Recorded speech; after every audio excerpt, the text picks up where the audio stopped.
Hello, everyone. My name is Kylie McDonald, and I'm going to today be giving a speech on how gender bias towards infants and young children still exists in modern society and isn't just a thing of the past or something from other cultures.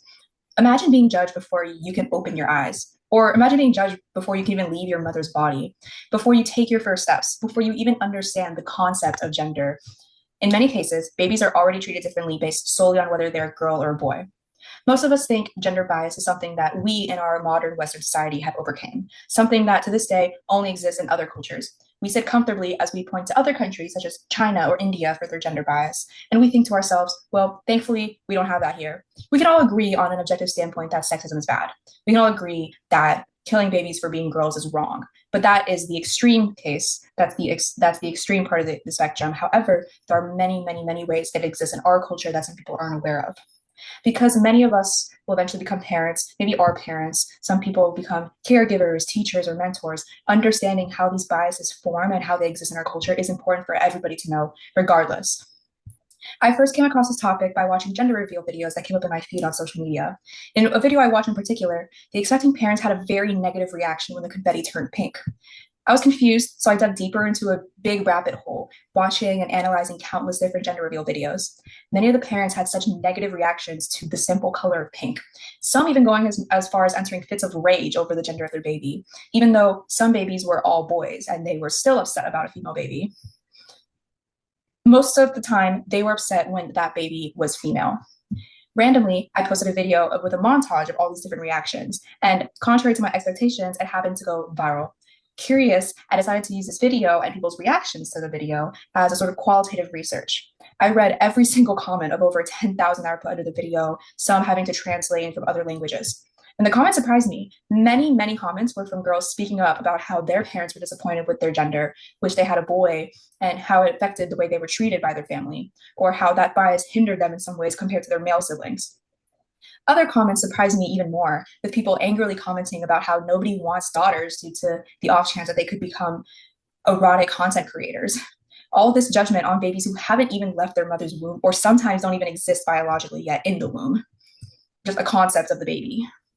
While these videos may seem like isolated internet moments and something that is only a highlight of the very worst, they express and show broader cultural expectations in our society. Historically, sons were often preferred because they carried family names and they were seen as stronger, while daughters were seen as a financial burden with nothing that they could provide the family for, something they had to find a dowry and marry off to another family. Even though these traditions are outdated in our culture, some of those preferences are still socially conditioned into our society. But bias does not just stop with reactions to a baby's gender. It also appears in the way that babies are treated and raised from the very beginning. One of the most obvious examples of this gender bias is the way baby products are marketed. Walk into any baby store and you will often see clear gender divisions. Boys sections tend to feature darker colors and toys focus on action, vehicles, building, creativity. Girls sections are usually filled with pink, clothing, makeup, dolls, and toys related to caregiving and motherhood. While these differences may seem harmless at first, they can shape expectations about what behaviors are considered appropriate for boys and what's appropriate for girls. Boys being nurturing and caring to a doll is soft and too girly, as if some boys won't also grow up to be parents, the same way some girls will grow up to be parents as well. Research also shows that parents may subconsciously treat infants differently depending on their gender. A study by Mondesheim, Adolf, and Tamis Lamanda examined how mothers judge their infants' motor abilities. The researchers found that mothers tended to overestimate their boys' crawling abilities while underestimating the girls, even though testing showed no actual difference between the infants' motor skills. This suggests that expectations about gender can influence how adults interpret their children's abilities, even when those differences don't actually exist in biology. Although there are many ways that these biases can have a negative effect on girls, they also have a negative effect on boys. One common belief is that boys are easier to raise than girls because they're perceived as less emotional or less complicated than young girls. However, research by psychologists Grovanov, Mesman, and Cox found that there are actually very few biological and psychological differences in how difficult it is to raise or emotionally manage girls in comparison to boys. This false belief that boys should be emotionally tough or simply not have as many emotions as girls can lead to boys receiving less emotional support as they grow up. As a result, boys may be discouraged from expressing their feelings such as sadness or any sort of vulnerability, which has detrimental effects on their mental health and is a part of the reason why the suicide rate tends to be much higher for men than it is for women. Women, because they're expected to be more emotional growing up as children and as infants and even as teenagers are better able to create lifelong emotional connections much easier than the man on average. Not because of an actual biological difference, but because of nurture, not nature. Because of the bias between young girls and boys' emotions. Due to it being more difficult for men to create these tight knit emotional bonds than it is for women, many men go throughout their lives feeling very lonely and struggle more in the grieving process than women do. While these expectations may begin during infancy and childhood, they can influence how children understand their own identities and are able to grow into adults. Understanding these patterns can help us see why early childhood experiences are so important, and we can recognize ways that we can stop treating young boys and girls differently, so society as a whole can be more vulnerable, be more in touch, and not have these different expectations placed onto them before they're even born. Does anybody have any questions? Yes, I do. Okay, so you mentioned the suicide rate in boys are a lot higher than girls. So my Yes. question to you is, how can we do as a society to change that? Yes. So again, the male suicide rate tends to be a lot higher than the female suicide rate because young boys are conditioned that they shouldn't cry, they shouldn't show emotion, they shouldn't be sad, they should be manly and toughen up. And this causes many boys to grow up bottling up their feelings because it's seen as a weakness for boys.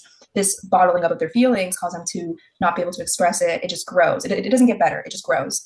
And this causes sometimes for um, older and later in life, their emotions become so intense from lack of expressing them, so intense, so big that the only way out seems through suicide. It seems for most of these men that have been conditioned that vulnerability is a weakness, they grow up believing that it's easier to just take one's own life than to express that vulnerability to someone else. Okay, thank you. Of course. Have you seen in your research that perhaps as generations go from boomers to millennials to Gen Zs to Gen Alphas, that has there been any difference in the bias between this, what you're describing?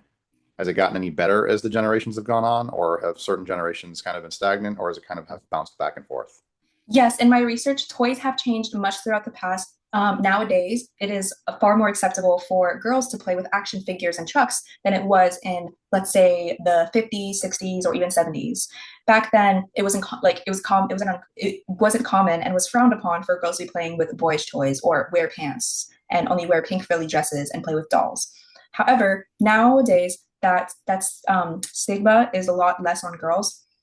It's much more socially acceptable to play with action figures and building blocks and trucks. However, it seems to stay the same for young boys, where even now in our society in the 21st century, a young boy playing with a doll is usually seen as weak or girly. Well, even toys, as you say, if you paint a truck pink, it's still a truck, but they still target it. They're pink and pretty and colorful, and it's still, even as they try to adapt those different things, it's still separated in that aspect. Can you repeat? You cut off. So even the toys, as they try to introduce boys' toys to girls, you don't just paint a truck pink. It's still a truck. They've now targeted, they've still targeted it and used traditional methods, or Legos that are now different colors and girls involved and made it a different thing. It's now been targeted still.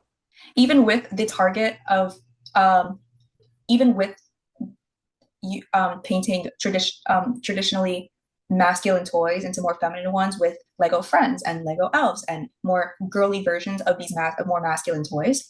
Even then, nowadays, young girls playing with the more boyish toys is a lot more socially acceptable than the young boys playing with the more girly toys in comparison to previous generations. So that's a movement forward as generations have evolved to. It is a movement forward. To be fully inclusive. It is a movement forward, but in our society, there is still more room to grow for equality for both genders, because this bias does not only affect young girls, it also affects young boys. It's negative for everybody. Yes. Well, thank you for coming to my presentation. I hope everybody has a nice day. Thank you.